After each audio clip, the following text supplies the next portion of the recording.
ঠিক আছে ঠিক আছে, তোমাকে আর এত পাকামো করতে হবে না। এই বয়সেই তো ফুলসজ্জা ভাত কাপড় সব বুঝে গেছো, তাই না? বারে, এইটুকু মেয়েকে বিয়ে করে নিলে আর মেয়েটা বুঝলেই দোষ। সবাই মিলেই তো আমাকে বোঝাচ্ছে, আমি কি করব? দেখো, আমার পরিষ্কার কথা, আজ থেকে যেহেতু আমাদের এক ঘরেই থাকতে হবে, কিছু অ্যাডজাস্টমেন্টের ব্যাপার আছে। তুমি তাড়াতাড়ি চলে এসো, জায়গার ভাগ বটোরা ঠিকঠাক করে নিতে হবে। আমি আমার জিনিসপত্র নিয়ে এসেছি, আমার কিছু শর্ত আছে, আর তোমারও কিছু থাকবে। আমরা আগে থেকে আলোচনা করে নেব, যাতে পরে কোনো সমস্যা না হয়। আলোচনা? কিসের আলোচনা? আমি তোমাকে আমার ঘরে থাকতে দিচ্ছি, এতেই তো তোমার বর্তে যাওয়ার কথা। তোমার আমার ঘর কি? আমাকে বলা হয়েছে এটা আমারও ঘর, তাই আমার জিনিসপত্র কোথায় থাকবে না থাকবে সেটা তো আমি ডিসাইড করবো নাকি? আমার পছন্দের জিনিসও তো থাকবে। তোমার জিনিস তো তুমি ডিসাইড করেই নিলে, এবার তো আমি আমার জিনিসগুলো ডিসাইড করে নেবো, তাই না? শুধু কি তোমার পছন্দের জিনিস থাকবে নাকি? মানেটা কি? আমি আবার কখন এটা বললাম? মানে তাই তো বললে। এই এই ভাই, আরে সামনে সামনে। এই জানি তুই আবার ঝগড়া করবি, মানে একদিন যদি তুই ঝগড়া না করিস তাহলে তো শান্তি হয় না, তাই না? জয়, জয় একদম চুপ। আজকে দিনে এইভাবে কি ঝগড়া করে? আর কোনো কথা নয়, চুপ। আমি ঝগড়া করছি?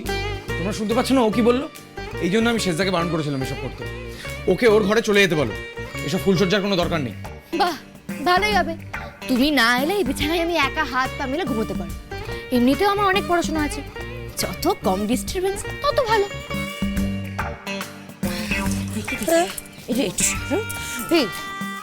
জানি তোর ব্যাপারটা কি বলতো? একই জানিস, ছেলেটা সারাক্ষণ রেগে থাকে, তার মধ্যে রাগিয়ে যাচ্ছিস তুই। ঠিক আছে, যাও, আসবো না, রাখলাম শেষদা। ফোনটা কেটে দিল।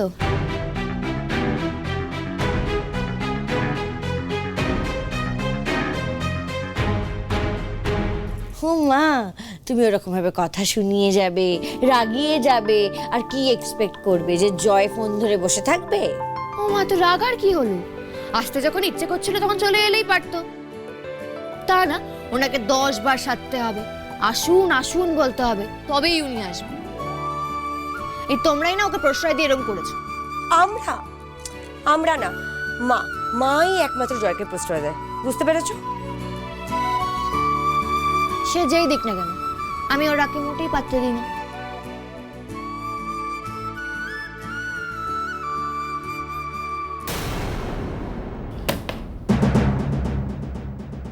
কি হয়েছে? কার সাথে কথা বলছিলি তুই? বাবা, এরম মুড অফ তো আমি আগে কখনো দেখিনি, যেন মুখ চোখ দিয়ে আগুন বেরোচ্ছে। কি হয়েছে বলতো? সারাক্ষণ তো পিসড অফ কেন তুই? প্লিজ অনিশা, আমার কানের কাছে এক কথা বলে আসলাম, আমি এমনিতেই খেটে আছি, আমার মাথা আর খারাপ করিস না। এসব নিয়ে আলোচনা করতে আমার ভালো লাগছে না। I understand, I totally understand. সেই জন্যই তো বললাম জয়, চল আমরা বাড়ি থেকে কোথাও ঘুরে আসি। You need a break. আর দেখ, রাগারাগি করলে কিন্তু কোনো সমস্যার কোনো দিন সমাধান হয় না। আর এরকম তো নয় যে তুই আগে এরকম মাথা গরম করিসনি, তুই করেছিস আর আমি তোকে সামলেছি। তো আমি সেটাই তোকে বোঝাবার চেষ্টা করছি, মাথা ঠান্ডা কর, আমরা বসে কোথাও কথা বলি, ব্যাপারটাকে সর্ট আউট করি। একা ঘুমোবে তো, তাই ঘুমো। কি ভেবেছো আমাকে? আমাকে আর পাবে না, যাবই না আমি। জয়, জয়। হ্যাঁ চ। শোন না, বলছি যে আমরা একটা বারে যেতে পারি কি, if you don't mind actually. না না, আই ডোন্ট মাইন্ড, অফকোর্স যাব। তোর তো এরপর আর কোনো অ্যাপয়েন্টমেন্ট নেই, আমিও ফ্রি, যাওয়াই যায়। তাহলে ঠিক আছে, আজকে আমার ট্রিট, তোর ফেভারিট ডিশ আর ড্রিঙ্ক আজকে আমি খাবো, স্পন্সর্ড বাই মি। ওকে চল। ও গড, আয় চল।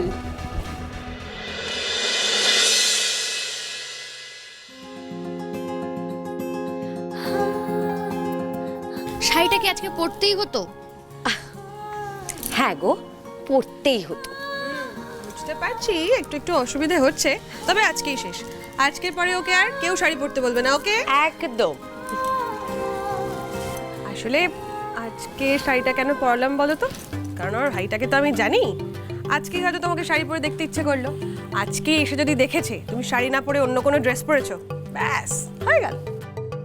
তার মানে তোমার ভাইয়ের মেজাজ বিগড়াতে তেমন কোনো কারণ লাগে না। এক্স্যাক্টলি।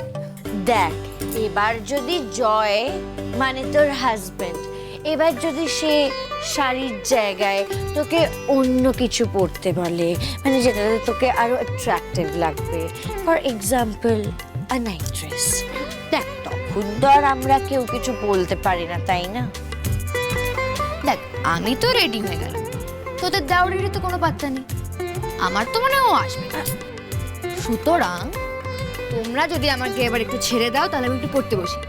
আমার তো এখন আর কোনো কাজ নেই, মোটামুটি আমার বই গোছানো আলমারি গোছানো সব হয়ে গেছে। এরপর তোমার দেওর এলে নেক্সট সিন শুরু হবে, তার আগে কোনো গল্প নেই। কতবার ধরে ফোন করে যাচ্ছি, আরে ফোনটাই ধরছে না। আজব ছেলে একটা, বিরক্তিকর, অদ্ভুত, মানে কি বলে। ঠিক আছে, ধরবে ধরবে, তোমরা সবাই মিলে একটু সাধো, নিশ্চয়ই ধরবে। দিদি ভাই তুমি তোমার ফোন থেকে একটু ফোন করো। এই দেবো তুইও ফোন কর, তেলের বাটি হাতে নিয়ে একটু ভালো করে তেল দাও, তাহলেই ও চলে আসবে। এই হ্যালো, আরে কি রে, তোকে কতক্ষণ ধরে ফোন করছি, তুই ফোনটা ধরবি তো? হ্যাঁ রিতম দা, অ্যাকচুয়ালি জয়ের ফোনটা না আমার কাছে গো। আমি আনিশা বলছি, বুঝতে পারছো তো? অনিশা?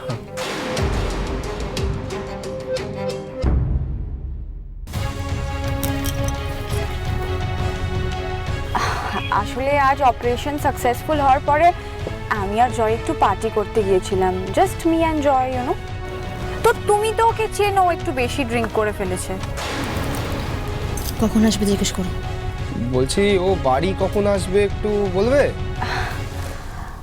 অ্যাকচুয়ালি ওর যা অবস্থা, ও তো সোজা হয়ে বসতেও পারছে না, আর এই মুহূর্তে বলছে বাড়ি যাবে না, মানে বাড়ি যেতে চাইছে না। আমি যাবো না, যাবো না। She is a bad girl, ও খুব অহংকার।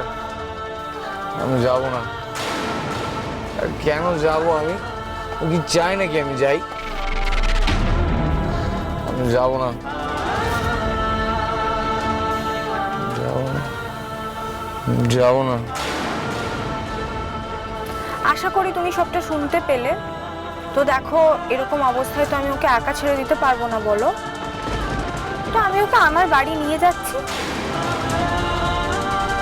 ও ওখানে গিয়ে একটু রেস্ট করুক, সেন্স ফিরুক, তারপর 12টা 12:30 বাজলেও আমি নিজে গিয়ে ওকে পৌঁছে দিয়ে আসবো।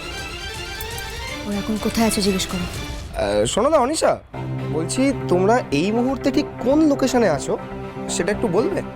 না আসলে এমন কোথায় আছো যেখান থেকে তুমি জয়কে তোমার বাড়িতে নিয়ে যেতে পারো কিন্তু তার নিজের বাড়িতে দিয়ে যেতে পারো না?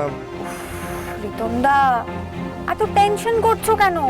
আজকে কি প্রথমবারও আমার বাড়ি যাচ্ছে? ও তো অনেকবার আমার বাড়িতে গিয়ে রাতে থেকেছে। You know I can handle him, right? So relax. তুমি একদম টেনশন করো না, ও একদম আমার কাছে সেফ থাকবে, ঠিক আছে? তারপর ও বেটার ফিল করলে আমি সময় মতো ওকে পৌঁছে দিয়ে আসবো। বাই।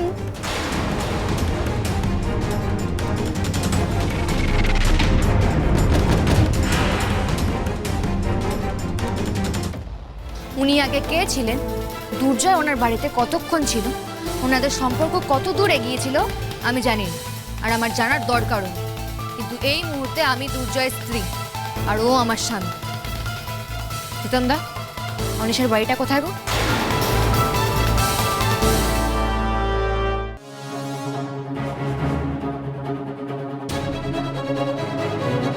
ও রানী, আরে আমি তো উড়ে গেলাম, আরে উড়ে যাচ্ছি আমি।